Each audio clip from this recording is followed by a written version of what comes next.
to address in our 10-year innovation master plan. So ni kiumia gya gukungwira uthunduri bururi-ini wa Kenya, mutongoria wa bururi Ndagitari William Ruto ni akinyiriirie bata wa kuhimburia uthunduri itemi-ini ya gukuria na kwarahura wonjoria wa bururi. Are also the overwhelming majority of millions of unemployed Kenyans who are relying on our plan to unlock employment opportunities. As a young nation with a vision of an economically secure posterity, we have no choice except to recognize innovation as a highly promising instrument for unlocking the doors of unprecedented opportunity for the young people of our nation.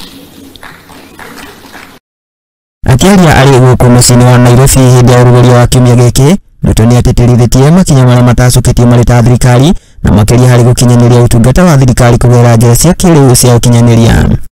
We are also expanding the use of technology and innovation into our agriculture. For the first time this year, we delivered fertilizer using a digital platform, and it gave us wonderful results. For the first time, we managed to reduce pilferage, we managed to reduce the effect of brokers and cartels. Ruto ni onanitie bata wa wiheani wa thirikari yake wa kuhura njeki uthunduri wa guku bururi-ini na makiria kuri mbeu njithi na kuri augite ati ni magukorwo makiruguria mitaratara ya uthunduri ica ikuhi. Assist, de-risk the innovations of many of our young people and graduate them into commercial entities and commercial businesses, that the the stakeholder consultations is actually concluding today, because I have been following it up on a daily basis. The stakeholder consultations is concluding today.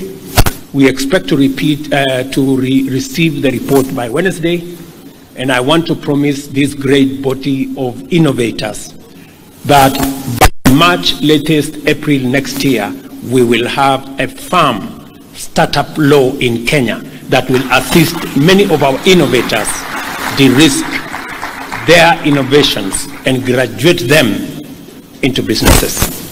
Ruto ni atariirie ati kugerera uthunduri utungata kuri mwingi ni gukorwo ukiagirithio na uguo ona kwagirithia wonjoria wa bururi, agitariria mamwe wa maria makinyanirio kugerera uthunduri na njira cia kiu na guthingata ona aigithia kuhimburia uthunduri wa thiini wa bururi.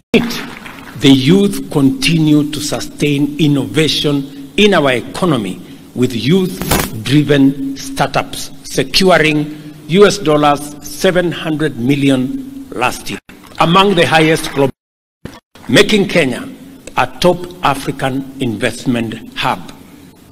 And